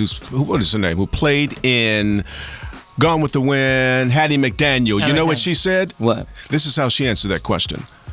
Black people are getting on my case for playing a maid in this movie. I can make $7 a week being a maid or $700 a week playing one. I'm gonna play a maid all day. That's how she answered that. Massa, mammy. Okay. Go on, Jeff. Couple of things. One, I guess I'm gonna leave with my question because I forgot the other thing. You're asking me, do I have a problem with Quentin Tarantino having slave action figures? And I'm asking you, why should I not buy an action figure made up of this dude who was ahead of his time by riding a horse when most niggas were considered horses and is killing up white people on a level. I can't wait to buy a Django doll and go, son, this dude was a slave that killed white slave owners as fast as he could reload his gun. Jeff, wait, hold on. Jeff. What? Django is fictional. Thank you. No. That would have meant something to me if that was Nat Turner. No, let's go to the real one. The real one was Nat Turner. Nat Turner. And guess what? They hung him. Of course. What else is they going to do? No. So is that what you're going to tell your son too? Yes, okay. absolutely. He did this, and now they hung him. And yes, and you know why I'm going to tell him Vesey, that? the same thing. You know why I'm going to tell him that? So that's fiction. I will tell my son that because the truth is, when the shit's on the line, you got to be willing to die. And there's a bunch of Sam Jackson characters that didn't get hung. There was a bunch of cats that stayed in the house that didn't get hung. Nat Turner said, "You know what? Fuck Whitey. He finna get it." Let me ask you this, Jeff. I'm gonna tell my son. Let me ask you this. So we'll Jeff, just tell the whole story. Let me ask you this. What? Would Hollywood do the Nat Turner film? Hell no, but they did Django, which is what is going to interface the conversation with my son. Check this out. There is a Superman. Superman's fake. I have a figure of Superman. I have a figure of Spider-Man. I have a figure of the Hulk, and they're all in my son's room. Guess who else is going in there? Django. Soon as I can get $15. And that's right. Absolutely. That's your call. Now here's what I think about all of that. That's amazing. I think that what Quentin Tarantino did was feed us crack cocaine. That's what I say here. Even when it comes to the love story, I talked to some sisters. They said, well, it's a love story. It was beautiful. You know, I mean, look, he came and he saved his wife, not his girlfriend, and he wasn't sleeping around the plantation with all these other women, and they saw a love story in it. Oh, that's so wonderful. I said, guess what? That's fiction. And, you know, I mean, I understand you wanted to believe that. I mean, the whole thing was fiction, but let me finish. Every movie I go see is what I want to believe. Check it out. Here's what I tell them. Sisters, why, let him finish his point. Why, while you are waiting to exhale, we brothers are waiting to post bail. That's the reality of it. So guess what? Django, and he told us that at the end of the movie. He said that Samuel L. Jackson's character, said at the end of the movie, you ain't going nowhere, nigga. You can't beat the white man as a gunslinger. You gonna get caught. And so here's my point in saying all of that is you might have blew up this house. That's right. But you can't blow up Mississippi. Forget about it. Or like Moms Mabley says, you know, I go down on the Greyhound, but they run me back with the Bloodhounds. You know, the whole purpose of this is, one question, do we still have racism today? Do we have oppression of the white man today right now? Okay, can I answer that? Yes. Go ahead. People say that racism is what is tearing this country apart. I You disagree. say Racism is the only thing holding this country together. Because as soon as regular white people, as soon as middle class regular white people figure out that the elitists are screwing them, the demise of the black man is on autopilot. That's on autopilot. They don't have to make another movie. They don't have to make another commercial to get brothers to kill one another, to get brothers to sell crack, to get brothers to mistreat women. That's on autopilot. What's going on now is that the middle class, regular white people are being eaten alive by the elitists who are telling them that they have more in common with them. I'm almost done. That they have more in common with them than they do with us. Racism is always going to be here. Guess where that started? During slavery. Absolutely. When the elitist whites told the regular run-of-the-mill whites, the poor white trash, who were on the same level as the slaves or black people, when he told them that you cannot meet with them anymore. Right. Absolutely. That's when segregation laws came about. Yes. Because so that's not new. That's Tim not Wise. new at all. And that's not all. The other thing is this: when you talk about minority, blacks are a minority. No, we're not. Ah, man, no. People of color definitely aren't a minority. But don't be fooled by that. You have numeric minorities who are very powerful. How many billionaires are there around? They're in a minority, but they're running things. Let me ask you this. South Africa. Okay. How many whites? They call it minority rule. So all I need is a handful of those elitist whites to keep feeding the flames of racism and discrimination. Right. Let me ask you this. Do you think the oppression of black people is really about a mentality, maintaining a mentality? We might be the majority in number, but we are definitely the minority in mentality. Oh, yeah. In power. In power, right? Yes, I just illustrated that. So one let me give you this. the other. Let me give you this point. I don't know this woman's name. Somebody has been telling me to get her on the show, but apparently she used to be not Barack Obama, Osama bin Laden's black. She was on my show. Right. I had her. Yes. She's basically saying that 2 books. That there are very few billionaires in the world. Yeah. But the majority of those billionaires have black wives. Okay. And her argument is the black woman is for sale to some degree to the powerful. And I'm just saying, in the movie Django Unchained, the baddest dime in the movie belonged to Massa. I said that before. I'm saying, is that an epidemic that is, or is that a true thing? Is that what's happening with our sisters? Are they for sale for the highest bidder among white men? That's how the movie portrayed it. Somebody asked me, and somebody answered that for me. It depends upon what sister you talk to. I mean, that depends. We need sisters to answer the question, of course, but I think that's a question that should be put forth. In a capitalist society? Well, that's what, the dude with the most gold make the rules in a capitalist society. But if you're... Even when it's not a capitalist society, if I still have the most money and power, I'm running the show. Well, money is what drives capitalism. Which is the other thing I'm getting at. When you discuss billionaires, these are people who have billions of what? Billions of that agreement that it ain't an agreement, man. They assigned the value. We had nothing to do with that. We didn't agree with that. That was forced on us. You never agreed. Show me a black man, any black man, the black community agreed that, okay, $100 is going to be $100. No, we were told that by the Federal Reserve run by white people. I get that. I get all of that. Okay, so it ain't an agreement. No. And here's where this is this is what I think we're getting caught up on. All right. Is it's not an agreement that I made. There are a million agreements that I didn't make that I am under. All right. When those agreements start to crumble under their own weight, then things start to change. When this awareness that is about, this age of Aquarius that is about, this is directly tied to commerce, to thought, to this conversation, and the undoing of this is now. And what I really believe is that racism is such a small part of this. And as a matter of fact, it's not necessarily the most negative part of this. The concept that you can tell me... You're saying it's a distraction. I'm saying that yes, at best. The concept that white people don't like me. The concept that the powers that be do what they do, and they do it negatively and not in my favor. I give that a big fucking so what, and I tell you why.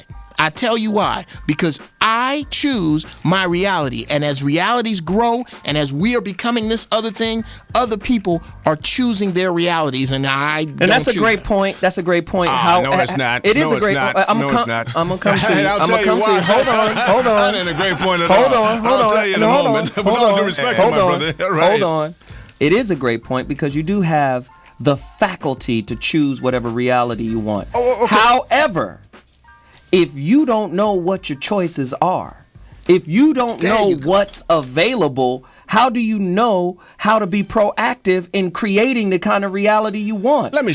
A Jewish man knows what kind of reality he wants to create because they were able to hold on to that social game rule. We don't have that, so we don't know where to begin. Billionaire. Let's let Billionaire. Okay. Billionaire.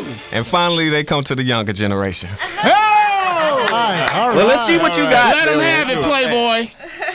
Man, my theory is, man, money is a promissory note that acquires debt. Knowledge is a promissory note that acquires power. So I think that women are more, because to me, money doesn't really hold value unless we the people give it value. Thank you.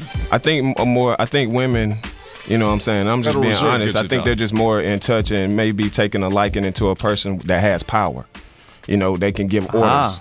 And I don't really think you saying women want to be ordered around? No, that's not what I'm saying. I would take it out of context. I mean, look at your Barack Obama. It's not it gets to the point where it's not just about his look. It gets to the point where we appreciate the power that he has. Even us as men see that, and we appreciate that because we see a piece of him. That's a good point. If it happens to be a Caucasian person and that person sees a liking to that, I don't see anything wrong with it. Give me 60 seconds. 60 seconds. Go ahead. 60 seconds. 60 seconds. Count it right there. 60 seconds. Go. Listen, this happened a long time ago. You had Andromeda. And she was an Ethiopian princess. Yep. Andromeda, right? Mm-hmm. She was forced to go along with Perseus, a white boy who was a Greek. All right, she didn't have a choice in the matter. Right. The Greeks were powerful, and they took her. It wasn't because she wanted power or anything. She was beautiful. She was black. And she was great, and she was taken. You saying she was forced? She was forced. Wait. Perseus came. The Greeks were the world power. She wasn't at like, the time. man, look at Perseus. So you were saying she's forced to respect their definition of power. Absolutely. And let me finish. And I want to hear, Mark, I want to hear what you have to say. And let me give you a little history lesson here. You're talking about racism. Come on now. Come on. Racism has been here a long time. And guess who were the first racists? Black people. Black people in Egypt. Thank you. In Africa. We were the first racists. Yeah. We had a black leader who said, kill all the babies who aren't black. If you're going to go by the Bible. Let's do it. And let's do it. And that's what he did. That's what happened. Time. Now the same thing. Okay, I'll stop. No. Wait. I said 60 seconds. He's older than Timmy. Wait. Good. Dr. Come back to it. As the resident white Jewish person here, I'm going to say something that could get me hung. Say it, man. We ain't got no ropes, but Don't speak that into And it won't get me hung by you. All right. Because what I'm hearing the rage of powerlessness, impotent rage. And what you got to do is you got to wait. Let me finish. Let him finish. Because I'm thinking here, and I think the challenge is to all of you: make me care. And I'll tell you what would make me care, and this is what's going to get me hung. All right. You do a movie that shows all the greedy Jewish financial people laughing their way to the bank, loving the fact that the poor and the middle class are losing money. You show that. You give them a taste of what it feels like to be put down and exposed. And if they don't like it, then you say, if you don't like the way it feels, don't do it to us. Wow. Guess what? I'm going to read something to you. Goes right along what he just said. What does that say right there? Django and the Jews. Django and the Jews. Check it out. Just as Jewish men were pivotal in making Birth of the Nation, actor George Sigmund, for example, used Burt Cork to don blackface as he played the role of Silas Lynch, a biracial leading character. Jewish men, New Yorkers Bob and Harvey Weinstein of the Weinstein Company, backed Tarantino by bankrolling Django. Some of Tarantino's other close Jewish friends are Eli Roth and Harvey Keitel, who's an excellent actor. I go into that, what he just said. That's just the reality of it, baby. And now you're hearing it from someone who is a Jew. Go on, Jeff. Okay, I got a question. It was a Farrakhan moment. Would you still have as much ire and angst for this movie if they replaced the word nigga with rutabagas?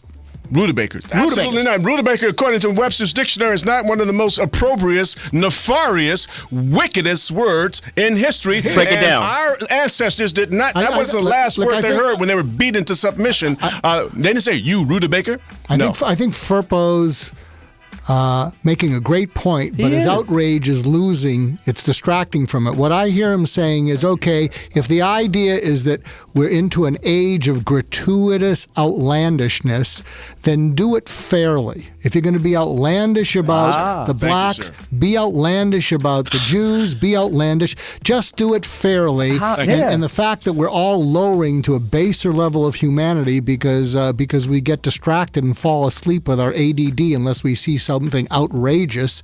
So Tarantino, let him do outrageous stuff, but let him do it fairly. You know what? Wow. You know, and the reason why I'm being distracted for it, and thank you so much. That's a very wise observation.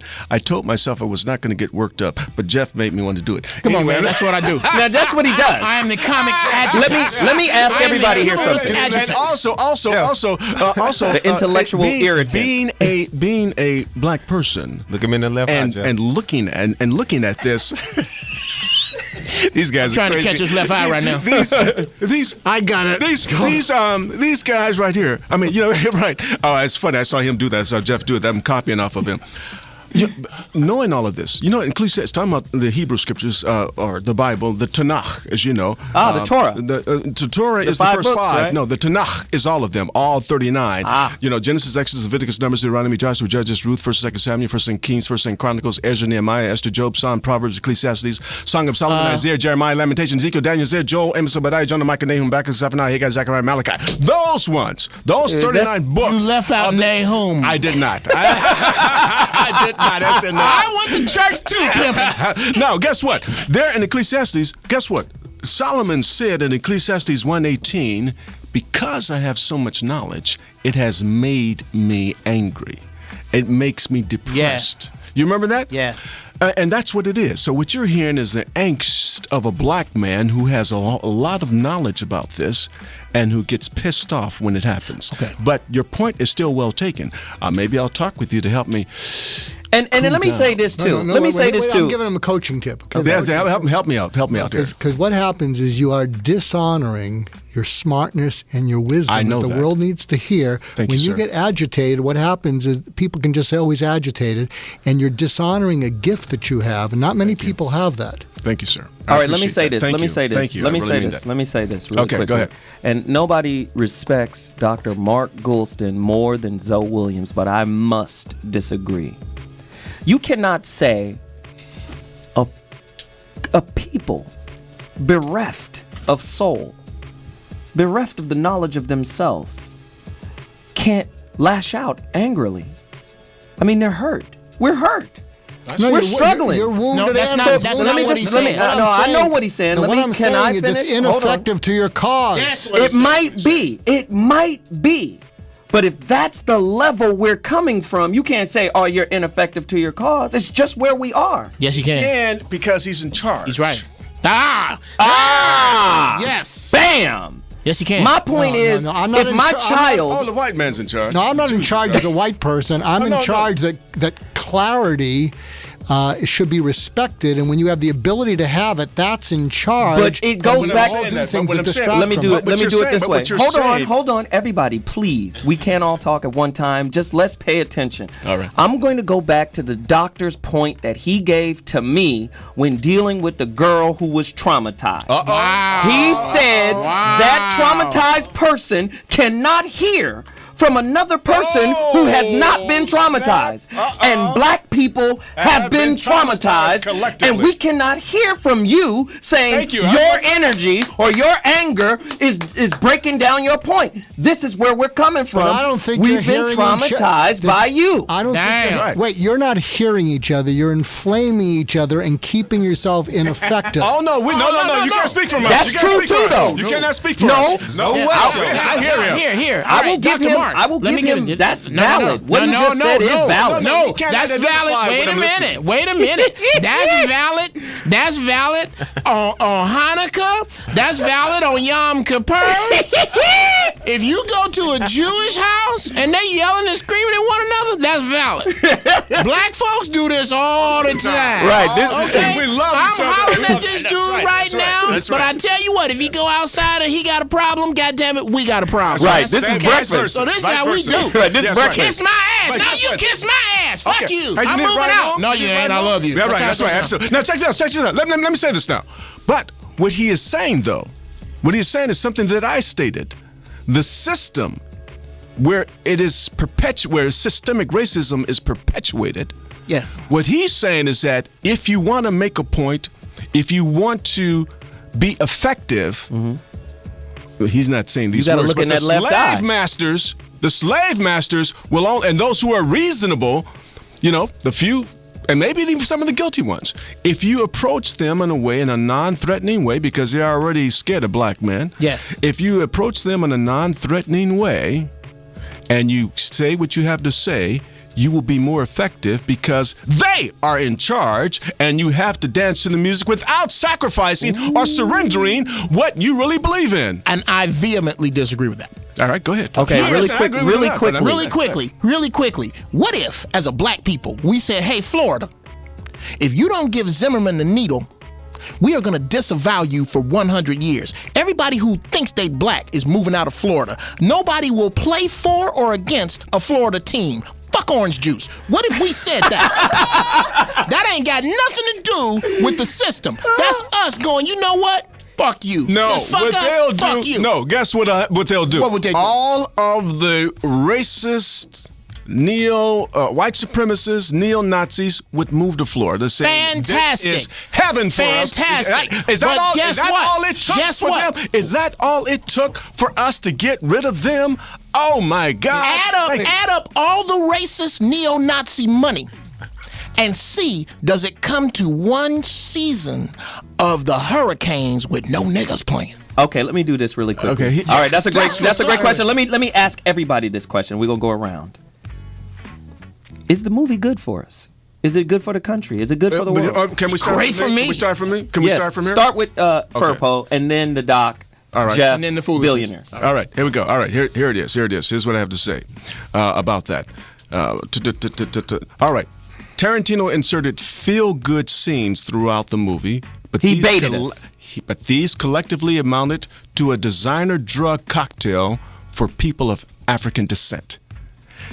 Now, he made us crackheads, and to slip nigger in all those times, we get angry, and then he gives us a shot. He gives us a shot of the pipe, and we're like, "Oh, okay, it's all right, that's okay. Oh, that's right, he did shoot a white person." And then he gets nigger, and then there it is. Wow. Now, no, it is, to answer your question, absolutely not. It is the title of my article is My Angle on Django, and the subtitle is Birth of a Nation Revisited. Ooh. When will this article be out, and where? It'll be out this Thursday on my website, firpocar.com. You gotta check it out. And then just click on article. Absolutely. You gotta check it out. Dr. Mark, good or bad for us? The nation, the world? I like what some of the callers said. It's a lot of people are going to see this, and it could start conversations like we had today. As painful as they are, you need to have conversations. And what I was pointing out before is it's not about me being in control or not. You need to get into the listening of other people. Everybody listens to someone, and if you get into people's listenings, how they listen and what they listen to, they'll listen to you. But a lot of times we don't. We don't care about the way everyone listens. We all listen differently. A friend of mine changed Teach for America because he had all these college kids were coming home and they weren't connecting with inner city kids. And what he said is, you're too nice. When you say it's time for history, you sound like a fool. You got to sound like their moms who say, get your black butt in the tub, whereas a middle class mom will say it's time for your bath. So you want to get these kids motivated to learn. Say, hey, Ike, open the history book, page 68. Just read it, and they'll respect you. From a white person. Okay, Yeah, right. It's very disrespectful. It was a disrectful moment from the doctor. I was Jesus. doing well and I lost it. Yeah, you about to have should have quit. You meant well. I understand. That was like the third base performance at the Apollo. Oh my God! Not the same. Not the same. Wow. Yeah, that get your black butt in the tub. That's right. That ain't nigga, but that's riding in the car with him. That's Go ahead, Jeff. Go talk to us, Okay, baby. I learned this today. Wrap it up. Apparently, I was duped. I was fooled by Quentin Tarantino. Yes, you were. Into believing, into enjoying a film where scores of racist white people were savagely murdered. Some of them not even guilty, murdered. I was fooled into believing that was good. But I tell you what, there are so many other foolings. Diet soda is a fooling. Red meat is a fooling. Pork is a fooling. I love it. And I was happy happier than a 60 with a bag of penises to be fooled by Django, and I am going to be duped again over and over and over again, because when I see Whitey's blood splash at the hands of black people in the 1800s, something in me is entirely overjoyed. Right. And I'm going to have it happen again. All right. And Jeff, I already got the bootleg. Jeff, you're a crackhead. Billionaire. Billionaire. All worse. Billionaire. I love Good. it. Is it good or bad? Real quick, man. My personal opinion, good or bad, I personally think that that's his movie, and he did what he wanted to do. If we want to tell our side of the story, like Doctor said, we should do our own movie and educate our people. Because you got to remember, man, success isn't measured by how long we sit in here and talk. It's measured by results. He did his results, and we talking about his movie. Right. We're not talking about ours. All right. Now I'm gonna wrap up the show right here, really quickly. Go ahead. 1966. Great actor by the name of Sidney Poitier was in a movie called The Long Ship. Go look it up. It's on YouTube. The Long Ship. Sidney Poitier plays the role of a Moor, and he has white people enslaved on the Long Ship. These white people are from Norway, and he is a Moor, dressed in the traditional Moorish garb. My question is, why can't we have movies not just of black people enslaving white people, but there should be some parody where we're not just slaves. Our history extends beyond the American slave trade. Absolutely. And I would love for Hollywood, and I know they probably won't, because whenever you get into history, because remember this, whoever wins the war gets to rewrite history. Right, exactly. Right? So at the end of the day, if I, as a Jewish man, just like you said earlier about the football, I'm not going to give you my playbook and let you see how I'm running. I'm not going to show black people in their limelight. I'm not going to show black people in their historical, significance. Why would I do that? Right. But the point that Billionaire made, which was excellent, when are black people going to use all of their considerable resources and do it they damn self? They did with Buck and the Preacher, with Posse, and with Skin Game. Those were the same. Those were westerns with black people, and guess what? Black they folks did failed not them. use nigger in it. Black folks failed them. And all right, listen. The Preacher, Real Posse, quick, and Listen, Skin Game. we don't have a lot of time. I'm gonna do this really quickly. Everybody just give a website and nothing else. All right. So how they can get in contact with you. Starting with Billionaire. Where can they find you? Website, and then we move. Go to wealthymindsclothing.com and speak your dreams into existence. There we go. Firpo Carr, FIRPOCARR, one word.com. GetRealInfluence.com. There it is. And Jeff? I'm going to see Django again, damn it, because I like seeing white folks get shot. .net. All right, and really quickly, I want everybody who tuned in today to text ZO to 90210. That's how you stay in contact with me on my social media. Text ZO to 90210. I'll Thanks see you for guys having us, Tonight. Zo. Thank Yes, you. I'll see you guys tonight on Corey Holcomb Show. Great show Jeff, today. Talk to you guys Mark. later. Peace. Billionaire. Get shot.